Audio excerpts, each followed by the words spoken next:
Bonjour à tous, bienvenue à l'Académie exponentielle. Alors aujourd'hui j'avais prévu de vous faire une vidéo sur cette fonction, donc la fonction qui à x associe ln de x plus racine de x carré plus 1, qui est une fonction particulière qui a des tas de propriétés intéressantes, qui sont liées d'ailleurs à l'exponentielle.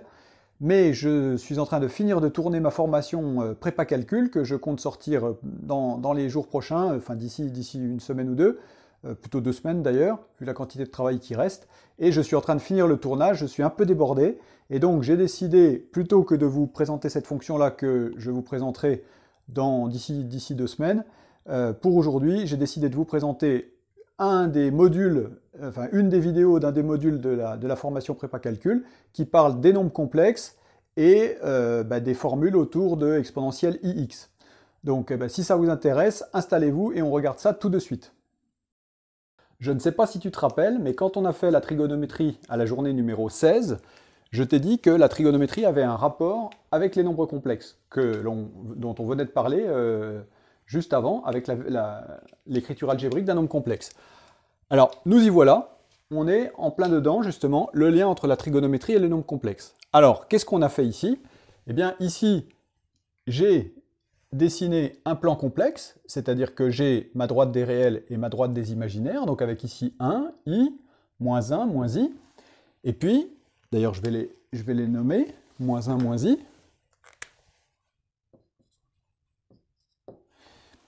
et puis, j'ai dessiné sur ce plan complexe un cercle trigonométrique, c'est-à-dire un cercle centré sur l'origine, qui a un rayon de 1, et que j'oriente positivement dans le sens inverse des aiguilles d'une montre. Donc, j'ai un cercle trigonométrique dans le plan complexe, et du coup, qu'est-ce qui se passe? Eh bien, il se passe que si je prends ici un argument qui correspond à un argument qu'on va dire x. Donc tu te rappelles que l'argument, ça mesure la distance entre le point ici, que je vais nommer le point A, ou le point I, tiens. Non, le point I, c'est pas une bonne idée à cause de I là-haut, on va dire le point A. Alors, entre le point A et le point représenté par x, ici, sur le cercle. C'est-à-dire que si je fais un tour complet, je fais 2π. Si je fais un demi-tour, je fais π. Si je fais un quart de tour, je fais π sur 2. Si je fais un huitième de tour, je fais π sur 4, etc. Et donc, si je mesure ici une longueur de x sur le cercle, eh bien, je dis que l'argument est égal à x. Et tu te rappelles que, du coup, l'abscisse, c'est-à-dire la projection sur l'axe des abscisses, c'est cos de x. Et l'ordonnée, c'est sin de x.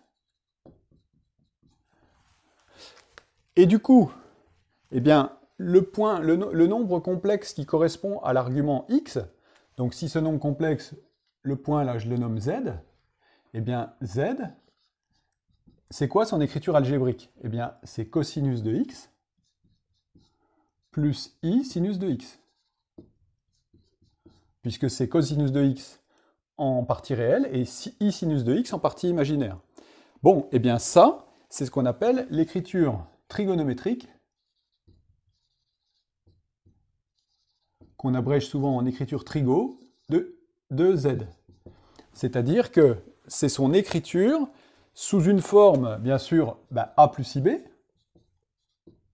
c'est-à-dire que c'est une écriture sous forme algébrique, mais c'est une écriture qui est écrite avec cosinus et sinus, donc avec de la trigonométrie. Tu te rappelles également qu'hier, nous avons parlé de la fonction exponentielle. Et il se trouve qu'il y a un lien entre cette écriture-là et la fonction exponentielle. Alors quel lien? On pourrait se dire que ça n'a rien à voir, la fonction exponentielle, c'est des nombres réels, là on est dans les nombres complexes. Alors, je t'explique rapidement le lien, sans entrer dans les détails. Évidemment, il y a dessous de la théorie que tu ne peux pas encore comprendre, mais ça fait rien, tu auras entendu parler de ça, et c'est vraiment une belle histoire, c'est une des plus belles formules des mathématiques. Donc ici, on a défini exponentielle de x comme étant la fonction qui se dérive, dont la dérivée est elle-même, hein, et qui vaut 1 en 0. C'est exactement la fonction de la définition fonctionnelle de l'exponentielle. Mais on a aussi une définition en série de l'exponentielle, c'est-à-dire que si je prends un nombre x, je le mets à la puissance n, et je divise par factoriel de n. Je te rappelle que factoriel de n, c'est égal à 1 fois 2 fois 3 fois etc. jusqu'à fois n. En probabilité, c'est ce qui permet de mesurer les permutations, si tu te rappelles. Et donc c'est un nombre, factoriel de 2, ça vaut 1 fois 2, ça vaut 2, factoriel de 3, ça vaut 1 fois 2 fois 3, ça vaut 6, après factoriel de 4, ça vaut 24, après 120, etc. Et c'est un nombre qui grandit très vite. Et si je fais la somme, donc tu te rappelles qu'on a parlé du signe somme, on est en train de réunir plusieurs leçons là en même temps. Hein. Et je fais la somme pour n allant de 0, sauf que dans les sommes qu'on a vues, dans les sommes avec les suites, on allait de n allant de 0 jusqu'à 4, jusqu'à 5, jusqu'à 10, jusqu'à 50, mais là, on va jusqu'à l'infini. C'est-à-dire, je somme avec 0, 1, 2, 3, jusqu'à l'infini. Alors tu pourrais dire, oui, mais si on somme une infinité de choses, bah du coup, le résultat, ça va être infini. Alors non, ça va pas être infini, parce qu'on somme une infinité de choses qui est de plus en plus petite. Tu peux regarder ce qui se passe si tu sommes un demi, plus un quart, plus un huitième, plus un 16e, etc. C'est la suite géométrique. Bon, ben, on sait calculer la suite géométrique, et tu écris sa somme jusqu'à n, mettons, et tu regardes ce qui se passe quand tu fais tendre n vers l'infini. Tu vas voir que ça fait un nombre fini. Il est possible d'avoir une somme infinie. Alors si on somme une infinité de fois la même chose, évidemment, dans ce cas-là, c'est infini. Mais si on somme des choses qui sont de plus en plus petites, et qui diminuent suffisamment vite, eh bien, la somme est finie. Et si je fais ça, eh bien, il se trouve que ça, c'est exactement exponentielle de x. Alors c'est pareil, ça c'est des formules, on est dans les formules miraculeuses des mathématiques là. Hein. Et du coup, qu'est-ce qui se passe si maintenant je prends un nombre x et que j'écris la somme pour n allant de 0 à plus l'infini de non plus x, mais ix à la puissance n sur factoriel n. C'est-à-dire que quand j'ai un nombre complexe, je sais le mettre à la puissance n, on l'a vu quand on a fait les nombres complexes, bah, je peux diviser par factoriel n qui est un nombre entier, et puis je peux sommer des nombres complexes, donc je peux faire une somme, puis regarder ce que devient la somme quand on somme jusqu'à l'infini, et qu'est-ce que ça vaut? Eh bien, au miracle, ça vaut exactement ça, c'est-à-dire ça vaut cos de x plus i sinus de x. Mais du coup, bah, ce truc-là, qui vaut ça, bah, ça correspond exactement à l'exponentielle, sauf qu'au lieu de mettre dans l'exponentielle, de mettre x, bah, si je mets exponentielle ix. Et du coup, j'ai défini l'exponentielle non plus seulement sur les réels, mais sur les complexes, et quand j'ai un nombre réel x, je calcule l'exponentielle ix comme étant le cosinus de x plus i sinus de x, c'est-à-dire exactement notre nombre z là.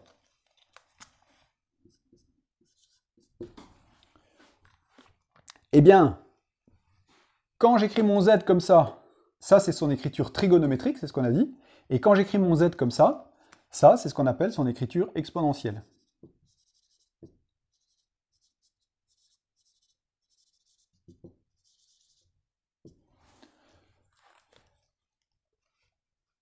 Et donc, ce nombre z là, donc, qui se projette en cosinus x, sinus x sur l'axe des abscisses et des ordonnées, ou sur l'axe des réels et des imaginaires, eh bien, ce nombre z là, ce qu'on appelle son affixe, c'est-à-dire son nombre complexe correspondant, c'est ce qu'on appelle le nombre exponentiel ix, donc qui vaut cosinus x plus i sinus x. Très bien. Bon, alors ça, c'est ce qui se passe dans le cercle trigonométrique. Alors par exemple, du coup, je peux vouloir placer, qu'est-ce que c'est que E, I, 5pi sur 4 ?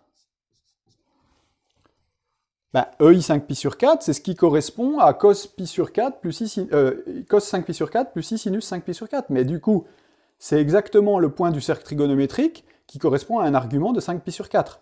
Or, ici, j'ai 0, pi sur 4, 2pi sur 4, 3pi sur 4, 4pi sur 4, 5pi sur 4. Eh bien, ici, j'ai le nombre complexe EI 5pi sur 4. Si je prends ici 1/2, et que je viens là, du coup, ici, je vais avoir un nombre complexe. Ben, on sait que si on a 1/2 ici, on va avoir racine de 3 sur 2. Alors, racine de 3 sur 2, on est dans les négatifs, donc moins racine de 3 sur 2. Alors, je veux un cosinus qui vaut moins racine de 3 sur 2 et un sinus qui vaut 1/2. Eh bien, ça, si tu te rappelles ce qu'on a fait quand on a fait la trigonométrie, ça correspond à l'argument 5pi sur 6, c'est-à-dire qu'on a pi sur 6 où ça fait 1,5 racine de 3 sur 2, et puis si on fait pi moins pi sur 6, on est ici, et du coup c'est l'argument 5pi sur 6. Mais si c'est l'argument 5pi sur 6, ça veut dire que le nombre complexe qui est là, il s'écrit i 5pi sur 6. Et ça, c'est son écriture exponentielle, son écriture algébrique étant moins racine de 3 sur 2 plus i fois 1,5. Donc voilà la nouvelle écriture des nombres complexes, et donc même deux nouvelles écritures des nombres complexes. On avait la forme algébrique, et maintenant on a la forme trigonométrique, puis la forme exponentielle, et l'objectif de la fiche d'aujourd'hui, c'est de faire la liaison entre tout ça. Bon, alors, j'ai conscience que c'est peut-être un peu compliqué, que tu ne comprends peut-être pas tout, c'est pas grave. Toi, ce que tu as à savoir faire aujourd'hui, c'est à passer d'une forme à l'autre. Et c'est d'ailleurs ce que je vais expliquer dans la suite. Mais ce qu'il faut, c'est que tu enregistres ça quelque part dans un coin de ta tête, parce que si tu fais des maths après le bac, c'est quelque chose que tu vas revoir, et c'est vraiment quelque chose, en plus de magnifique, c'est vraiment une théorie magnifique. Là-dessous, il se cache des magnifiques formules mathématiques. En particulier, se cache ce qui est considéré comme la plus belle formule mathématique, c'est que si je veux calculer EIpi, eh bien EIpi, on sait que l'argument pi, il est là. L'argument pi, il est là. Et donc EIpi, c'est le nombre complexe qui est justement sur ce point-là. Mais du coup, ce nombre complexe, c'est moins 1. Donc EIpi est égal à moins 1. Si je passe le moins 1 de l'autre côté, j'obtiens EIpi plus 1 égale 0. Bon, et bien cette formule-là est considérée comme beaucoup de mathématiciens comme étant la plus belle formule des mathématiques, parce que c'est une formule très simple et qui relie 5 choses fondamentales dans les mathématiques. Le 1, qui est le point de départ des mathématiques. Toutes les mathématiques ont commencé par le 1, quand les hommes ont commencé à compter 1, 2, 3, c'est-à-dire à faire des paquets de choses, quand il y avait une chose, deux choses, trois choses.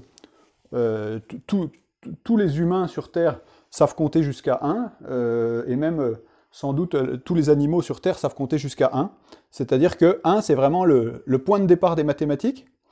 Et puis ensuite, le nombre 0, qui a été inventé beaucoup plus tard, le nombre pi, qui correspond au périmètre du cercle, et qui a été utilisé pendant l'Antiquité, l'exponentielle, qui est une fonction d'invention récente et qui est la fonction la plus importante des mathématiques, et le nombre i, qui est un nombre qui a été inventé, comme je t'ai déjà expliqué, entre le 16e et le 18e siècle, ça dépend à quel moment on définit que le nombre est apparu, mais en tout cas, c'est là qu'on a commencé à calculer avec ce nombre. Et on réunit tout ça, le 0, le 1, l'exponentielle, le nombre i, le nombre pi, on les met tous ensemble et on fait une formule qui est absolument merveilleuse. Exponentielle i pi plus 1 égale 0. Bon, ça, c'est considéré par beaucoup de mathématiciens comme la formule la plus belle qui ait jamais été écrite en mathématiques. Et je suis pas loin de penser la même chose, même s'il y en a d'autres que j'aime beaucoup. Bon, très bien, voilà, donc ça c'est la théorie, et je te dis, si ça te paraît confus, tout ça, si ça te paraît un peu compliqué, ne t'inquiète pas, tu reviendras à cette vidéo plus tard, tu as accès à la formation jusqu'à l'infini, on va dire, et donc tu pourras y revenir plus tard, tu pourras réécouter ça, peut-être qu'il faut plusieurs écoutes pour se mettre ça bien en tête. Bon, concrètement, nous, qu'est-ce qu'on va faire avec ça, dans cette fiche, avec nos exercices? Alors, j'ai mon plan complexe ici, donc j'ai ma droite réelle, j'ai ma droite imaginaire, et puis je place un nombre complexe ici. Je projette ce nombre complexe sur l'axe des abscisses. Bon, il a une partie réelle qu'on va noter A. Il a une partie imaginaire qu'on va noter B. Donc, la forme algébrique de ce nombre complexe, c'est A plus IB. On en a déjà parlé. Maintenant, ici, j'ai l'origine du repère, le nombre complexe 0, et je peux tracer le segment qui rejoint 0 à Z. Et ici, je vais avoir un argument. Cet argument, je vais le noter θ, parce que souvent on note l'argument θ. Et puis ici, j'ai une distance, la distance entre O et Z. Cette distance, je vais la noter R. Bah, du coup, si j'applique la trigonométrie ici dans ce triangle rectangle, je vais avoir que ici, A, ça correspond à R cosinus de θ, et que B, ça correspond à R sinus de θ. Bah, c'est simplement la trigonométrie que tu as vue quand tu étais au collège. C'est que cos de θ, c'est côté adjacent sur hypoténuse, donc ça fait A sur R. Du coup, cos θ, A est égal à R cos θ. Et puis, sin de θ, donc qui correspond à le côté opposé sur l'hypoténuse, donc ici, cette distance-là sur R, c'est-à-dire B sur R, bon, bah, du coup, ça donne que B est égal à R sinus θ. Bon, bah, ça, c'est ce qu'on appelle l'écriture trigonométrique, c'est-à-dire que c'est R cos θ plus I R sin θ. Et puis, troisièmement, ben, je sais que cos θ plus I sinus θ, c'est ce qu'on appelle EIθ. Hein, c'est la définition. Donc si je mets R en facteur, ben, ça fait R facteur de cos θ plus I sinus θ. Et bien donc ça fait R EIθ. Et ça, c'est l'écriture exponentielle. Et donc, ce que nous allons voir dans la suite de la vidéo, là, c'est comment je passe de ça à ça, comment je passe de ça à ça. Alors, donc, voyons ce passage d'une forme à l'autre. Si tu n'es pas à l'aise avec la trigonométrie encore, si tu ne maîtrises pas bien les valeurs trigonométriques, je te conseille de prendre le formulaire maths essentiel à la page 19, où tu retrouveras eh bien, toutes les formules et aussi le tableau des valeurs remarquables dont on va se servir ici. Alors, donc, ici j'ai deux formes algébriques que je veux transformer en forme exponentielle. Alors, quelles sont les étapes? Première étape, eh bien, j'utilise une formule qui me dit que le module de z est égal à la racine carrée de a carré plus b carré. Alors, qu'est-ce que c'est que a et b? Eh bien, je suppose que j'ai z qui est sous sa forme algébrique a plus ib. Bon, cette formule ne te surprendra pas, c'est la formule de géométrie que tu as vue en seconde et qui te permettait de calculer la norme d'un vecteur. Si tu avais un vecteur de coordonnées x, y, sa norme c'était racine de x carré plus y carré. Bah là on calcule en fait, on calcule la longueur, la distance entre deux points, bah, ça correspond exactement à la même chose. Donc, si je fais ça ici, qu'est-ce que je vais trouver? Eh bien, ici j'ai a égale 1 et puis b égale 1, puisque j'ai rien là, donc c'est 1i bien sûr. Donc ici, le module de Z1, ça va être égal à la racine carrée de 1 au carré plus 1 au carré, ce qui va faire bah, racine de 2, bien sûr. Et puis si je veux calculer le module ici, eh bien je vais avoir module de Z2 qui va être égal. Alors, en fait, j'ai mis la forme exponentielle ici, mais ce n'est pas une bonne idée. On va plutôt la mettre de l'autre côté. Donc Z3 est égal à 6 EI 4pi sur 3. Voilà, comme ça, ici, on a la forme algébrique, et ici, on a la forme exponentielle. Très bien. Alors, du coup, j'ai R, je calcule ce que j'appelle le module. Donc ça s'appelle le module de Z1. Et je calcule le module de Z2, donc ça va me faire racine de moins 4 racine de 3 au carré, plus 4 au carré. Alors ça fait racine de 48. Alors pourquoi 48? Parce que moins 4 fois moins 4, ça fait 16. Racine de 3 fois racine de 3, ça fait 3. Et 3 fois 16, ça fait 48. Plus 4 au carré, bah 16, bien sûr. Et du coup, ça fait 48 plus 16, 64. Donc racine de 64, ce qui fait 8. Bon, et du coup, j'ai maintenant calculé le module et je vais déterminer l'argument. Alors comment je détermine l'argument? Avec les formules qui disent que le cos de θ c'est égal à, tu te rappelles, on l'a dit tout à l'heure, A sur R, et le sin de θ est égal à B sur R.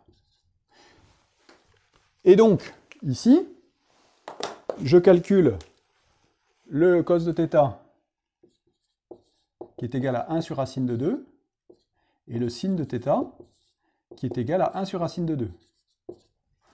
Alors, quel est l'argument θ qui me donne 1 sur racine de 2, 1 sur racine de 2? Si tu regardes ton tableau, tu vas dire, bah, il n'y a aucune valeur qui va.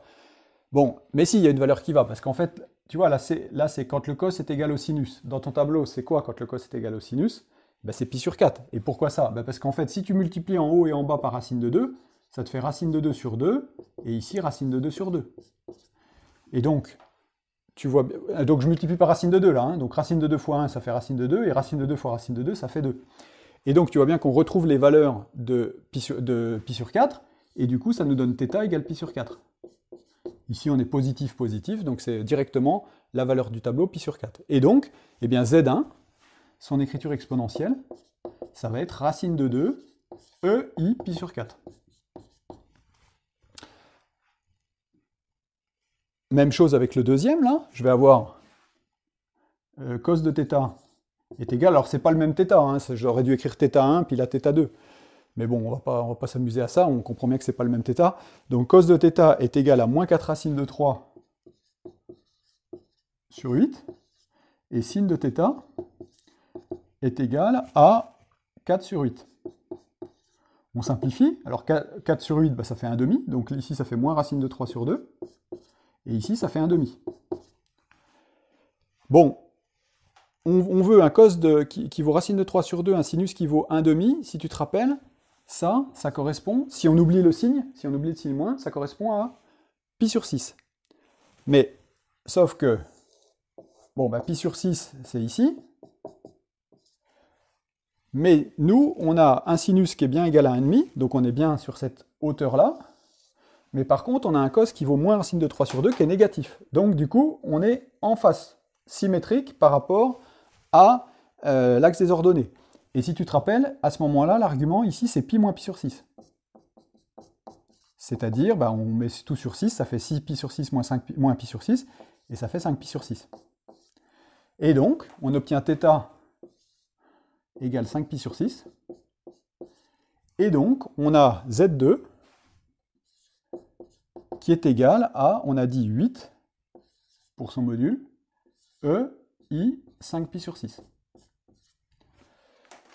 Et donc, la forme exponentielle d'un nombre complexe, c'est R, c'est-à-dire son module, EI θ, où θ est un argument correspondant à ce nombre complexe. Donc, forme algébrique, forme exponentielle, c'est ce passage-là qui est le plus difficile. Je calcule le module, j'exprime cos θ, sin θ, et puis je retrouve dans mon tableau de valeurs remarquables de sinus et cosinus à quel argument ça correspond, et je peux écrire, bah, du coup, son écriture exponentielle. Voilà. Maintenant, comment on passe dans l'autre sens? C'est-à-dire, je veux revenir en arrière, ici, et passer à la forme algébrique, la forme A plus IB. Alors, comment est-ce que je fais ça? Alors là, c'est simple. Je passe par ma forme intermédiaire trigonométrique, c'est-à-dire je dis que c'est 6 facteur de cos de 4pi sur 3 plus i sinus de 4pi sur 3. Alors, 4pi sur 3, où est-ce qu'on est? Toujours pareil, hein, en trigo, j'ai dit il faut faire des dessins. Pi sur 3, on est ici. Ici, on a 2pi sur 3. 3pi sur 3, c'est pi. Et 4pi sur 3, on est ici, symétrique par rapport à l'origine, par rapport à pi sur 3. C'est-à-dire qu'on a un cos qui est négatif, un sinus qui est négatif. Le cos de pi sur 3, ici, c'est 1,5. Et le sin de pi sur 3, c'est racine de 3 sur 2. Donc, ça nous fait ici moins 1,5, moins i racine de 3 sur 2. Le tout, facteur de 6. Donc, on a moins 6 facteur de ça. Bon, ben, on développe, ça fait moins 6,5, moins 6 i racine de 3 sur 2. Puis après, on simplifie. 6,5, ça vaut 3, donc ça fait moins 3, moins 3 i racine de 3. Et du coup, la forme algébrique de Z3, c'est moins 3, moins 3i racine de 3. Donc, pour passer de la forme exponentielle à la forme algébrique, eh bien, je passe par la forme trigonométrique intermédiaire, je développe, je simplifie, et j'obtiens ma forme algébrique. Donc dans ce sens-là, c'est plus facile parce qu'il n'y a pas d'argument à deviner, il y a juste à écrire et à développer. Donc voilà comment on passe de l'un à l'autre, de l'autre à l'un, et voilà les différentes formes. Donc z égale a plus ib, du coup, forme algébrique, z égale REIθ, forme trigonométrique, forme exponentielle, et puis on a la forme trigonométrique intermédiaire. Alors j'ai pas de place pour l'écrire, je vais l'écrire ici, donc la forme trigo, qui est la forme intermédiaire entre les deux, et qui est R facteur de cos θ plus I sinus θ.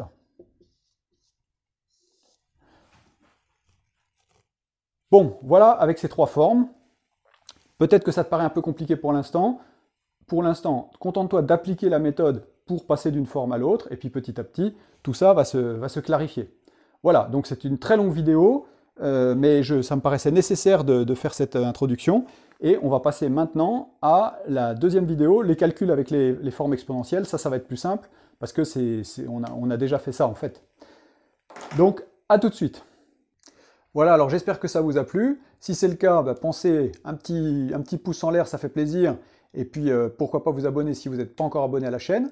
Si vous avez le formulaire Maths Essentiel, vous retrouvez tout ce qui concerne justement ce dont j'ai parlé aujourd'hui, donc autour des nombres complexes, à la page 31-32 du formulaire Maths Essentiel. Et puis si vous n'avez pas encore le formulaire Maths Essentiel, et pourquoi pas, si ça vous intéresse, le télécharger, c'est gratuit, vous avez un lien sous la vidéo. Donc n'hésitez pas, c'est un formulaire de 32 pages qui regroupe l'ensemble des formules de calcul que l'on voit depuis la 6e jusqu'à la terminale. Donc ça fait un condensé de formules et ça permet d'avoir tout rassemblé au même endroit.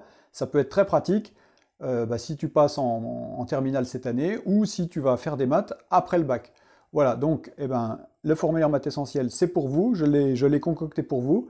Donc n'hésitez pas à aller voir en description de la vidéo, et puis on se retrouve la semaine prochaine. J'espère que j'aurai fini la formation d'ici là, et qu'on pourra attaquer cette fonction. Alors profitez bien de ce beau temps, faites quand même attention à la chaleur, n'oubliez pas de boire, et on se retrouve la semaine prochaine. Salut à tous!